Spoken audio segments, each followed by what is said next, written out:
Subscribe now and press the bell icon. Never miss an update.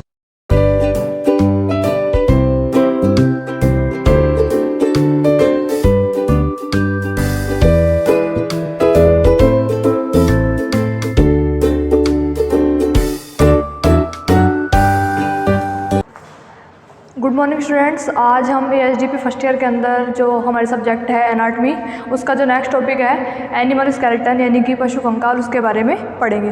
तो हम देखेंगे कि एनिमल स्केलेटन होता क्या है और ये इसकी जो डेफिनेशंस है वो, और एनिमल स्केलेटन को कितने पार्ट्स में डिवाइड किया गया है और ऑस्ट्रोलॉजी के अकॉर्डिंग उसको कितने भागों में बांटा गया है।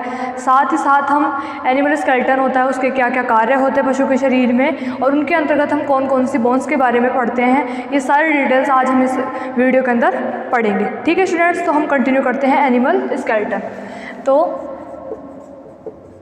एनिमल स्केलेटन यानी कि पशु कंकाल। तो स्केलेटन की अब जो हम डेफिनेशन देख लेते हैं सबसे पहले, तो स्केलेटन की डेफिनेशन क्या होती है। तो स्केलेटन क्या होता है, यह एक हार्ड फ्रेमवर्क है जो मजबूत हड्डियों से मिलकर बना हुआ होता है। ये एक प्रकार का ढांचा होता है, ये हार्ड फ्रेमवर्क है यानी कि एक प्रकार का ढांचा होता है जो हमारे जो शरीर की मुलायम संरचनाएं होती हैं उनको सुरक्षा प्रदान करता है। ये किस किस से मिलकर बनता है, कार्टिलेज,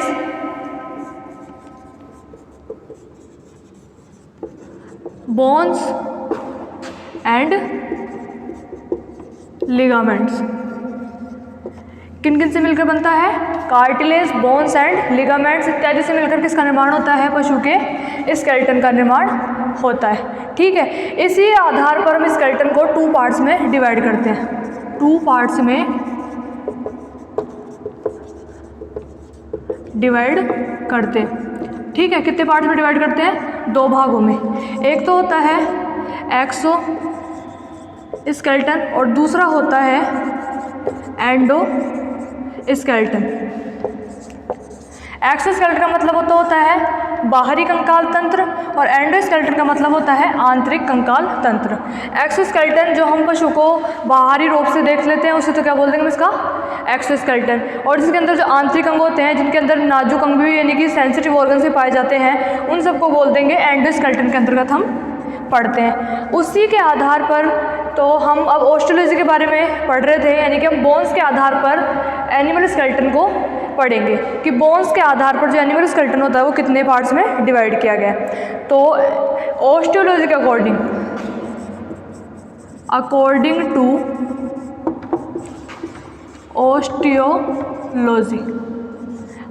टू ऑस्टियोलॉजी यानी कि अस्थि विज्ञान के आधार पर हम एनिमल स्केलेटन को 2 पार्ट्स में डिवाइड करते हैं। एक तो होता है एक्सियल और दूसरा होता है अपेंडिकुलर।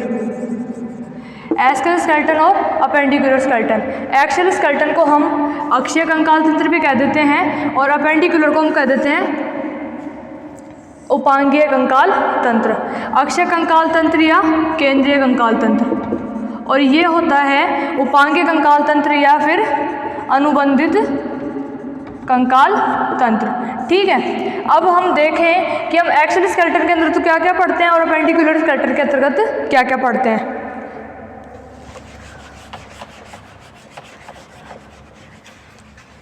स्टूडेंट्स, हम एक्सियल स्केलेटन के अंतर्गत पढ़ते हैं, सबसे पहले तो आता है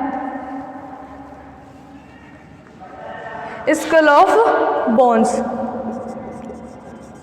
स्कल ऑफ बोन्स यानी कि खोपड़ी की हड्डियाँ। दूसरे नंबर पे आती है हमारी वर्टिब्रल कॉलम यानी कि कशेरुकी डंड। तीसरे नंबर पे हम पढ़ते हैं इसमें रिब्स यानी कि पसलियाँ।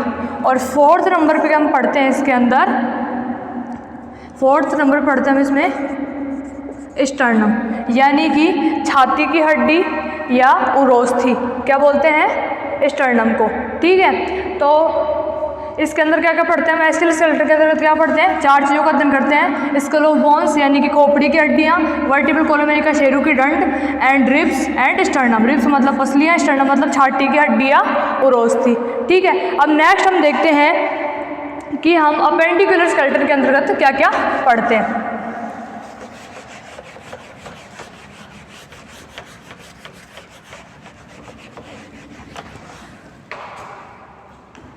अब हम देखते हैं अपेंडिकुलर स्केलेटन।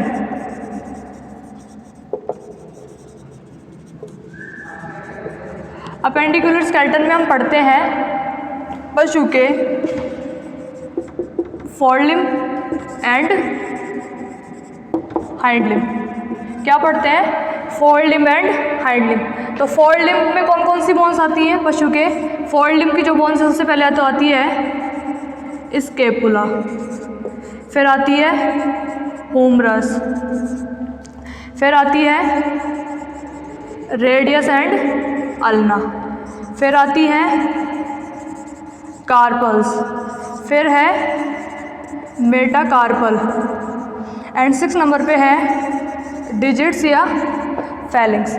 ये है पशु के अगले पैर की हड्डियों का नाम। इन हड्डियों के बारे में हम पशु के अगले पैर के अंतर्गत इन चीज़ों का अध्ययन करते हैं। अपेंडिकुलर स्केलेटन में फोरलिम्ब यानी कि पशु के अगले पैर होते हैं, उसकी हड्डियों का वर्णन ये है। इसके अंदर हम सबसे पहले पढ़ते हैं स्केपुला के बारे में, फिर पढ़ते हैं हुमरस के बारे में, फिर आती है रेडियस अल्ना एंड फिर आती है कार्पल्स, मेटाकार्पल्स एंड डिजिट्स।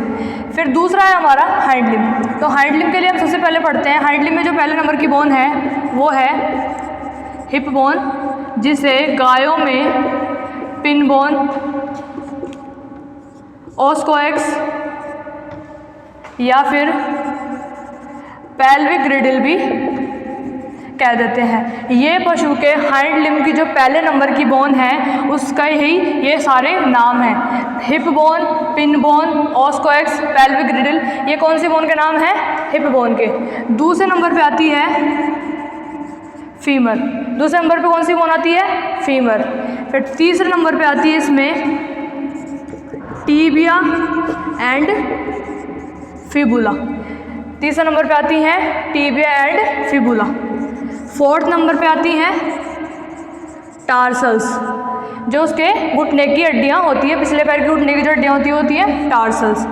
फिर आती हैं मेटा टार्सल्स एंड 6 नंबर पे हैं वही डिजिट्स या फेलिंग्स यानी कि अंगुली अस्थियाँ। ठीक है, तो हम पशु का जो एक्सल स्केलेटन है यानी कि अक्षीय कंकाल तंत्र है उसके अंदर किन किन चीज़ों का अध्ययन करते हैं? Skull of bones, vertebral columns, ribs and sternum. और पशु का जो पिछला पशु का जो अपेंडिकुलर स्केलेटन है यानी कि उपांगीय कंकाल तंत्र या फिर अनुबंधित कंकाल तंत्र जिसे हम बोलते हैं, उसके अंतर्गत हम पशु के अगले एवं पिछले पैर का अध्ययन करते हैं, फोरलिम्ब एंड हाइंड लिम्ब। अब हमसे सबसे पहले देख लेते हैं फोरलिम्ब की बोन्स होती हैं, उसमें कौन कौन सी होती है? Scapula, humerus, radius ulna, carpus, metacarpus, digits and phalanges जिसे बोल देते हैं। दूसरे नंबर पे आते हैं हमारे हाइंड लिम्ब। हाइंड लिम्ब के अंदर कौन कौन सी बोन्स होती हैं? हिप बोन जिसे हम पिन बोन भी कह देते हैं, ओस्कोएक्स के नाम से भी जाना जाता है और पेल्विक ग्रिडल भी कह देते हैं। ये किसी कौन सी बोन के नाम है? हिप बोन के नाम है। दूसरे नंबर पे आती है हमारी फीमर, तीसरे नंबर पे आती है हमारी टीबिया फिबुला, फोर्थ नंबर पे टार्सल्स, फिफ्थ नंबर पे मेटाटार्सल एंड 6 नंबर पे आती है हमारी डिजिट्स। ये कौन सी बोन्स हो गई? हाइंड लिम्ब की। अब हम आगे देखते हैं कि जो एनिमल जो स्केलेटन होता है उसके क्या क्या कार्य होते हैं पशु के शरीर में। तो फंक्शंस ऑफ स्केलेटन, तो स्केलेटन के क्या कार्य होते हैं? तो ये हमें चलने में सहायता करता है। दूसरा इसमें आरबीसी, डब्ल्यूबीसी, प्लेटलेट्स, ये किसमें होती है? हड्डियाँ, यानी कि जो स्केलेटन के अंदर जो हड्डियाँ पाई जाती हैं उनमें जो बोन मैरो पाई जाती है उनके अंदर क्या क्या चीज़ें पाई जाती है? आरबीसी, डब्ल्यूबीसी, प्लेटलेट्स एंड ये सारी चीज़ें पाई जाती हैं। दूसरा होता है हमारा, यह पशु को चलने फिरने, उठने बैठने सब में सहायता करता है। जो कान के अंदर जो बोन्स होती है, कान की बोन्स होती है, उनके द्वारा हमारे शरीर के अंदर ध्वनि को पहुंचाता है। साथ ही साथ ये हमारे को ये जो हमारी जो बोन्स होती हैं उनमें जो खनिज लवण होते हैं उनका जो भंडारण होता है वो किस में बदलते हैं? आरबीसी, डब्ल्यूबीसी एंड प्लेटलेट्स के रूप में बदलती हैं। ठीक है, अब आगे हम देखें कि इसके जो कार्य होते हैं वो क्या क्या होते हैं। दूसरा होता है ये पशु को आकृति प्रदान करता है, हम सभी को पता है, साथ साथ लचकता प्रदान करता है। और स्केलेटन में जो बोन मैरो पाई जाती है उनके अंदर सबको पता ही है आरबीसी, डब्ल्यूबीसी एंड प्लेटलेट्स पाई जा रही हैं। साथ ही क्या करती है? स्केलेटन जो होता है वो खनिज लवणों का भंडारण भी करता है, यानी कि उनको जब हम बोन्स के अंदर किसी चीज़ की कमी होने लग जाती है तो उसको पुनः स्टोर करने के लिए, रिजर्व करने के लिए भी किसी चीज़ की आवश्यकता पड़ती है, खनिज लवणों की आवश्यकता पड़ती है। ठीक है, साथ ही साथ ये क्या करता है, स्केलेटन जो मसल्स होती हैं उनको जोड़ने के लिए स्थान प्रदान करता है, क्योंकि बोन्स के ऊपर मसल्स पाई जाती है, हम सभी को पता है। तो बोन्स के ऊपर मसल्स पाई जाएंगी तभी तो हमारा शरीर चलने फिरने लायक हो सकेगा। साथ ही साथ ये क्या करती हैं, पशु का शरीर के अंदर जो जॉइंट्स होते हैं उनको बनाने में भी सहायता करता है, प्रदान करता है, जॉइंट्स बनाता है, क्योंकि जॉइंट्स के बिना तो हड्डियाँ जुड़ेंगी नहीं, हड्डियाँ नहीं जुड़ेंगी तो हम चलने फिरने में सक्षम नहीं हो सकेंगे। साथ ही साथ ये क्या करता है, कान की जो बोन होती है उसके द्वारा ध्वनि को हमारे शरीर तक पहुंचाता है। तो ये सब कार्य किसके होते हैं, एनिमल स्केलेटन के होते हैं। तो स्टूडेंट्स आज हमारा जो एनिमल स्केलेटन का जो टॉपिक था वो कंप्लीट होता है। तो आप हमारी वीडियो को लाइक करें, शेयर करें, सब्सक्राइब करें, साथ ही साथ बेल आइकन को प्रेस करें और ताकि आपको वीडियो के नोटिफिकेशन टाइम पे मिल सके। थैंक यू स्टूडेंट्स, आप कंटिन्यू वीडियो देखते रहें, साथ ही साथ आपके सिलेबस को कवर करते रहें।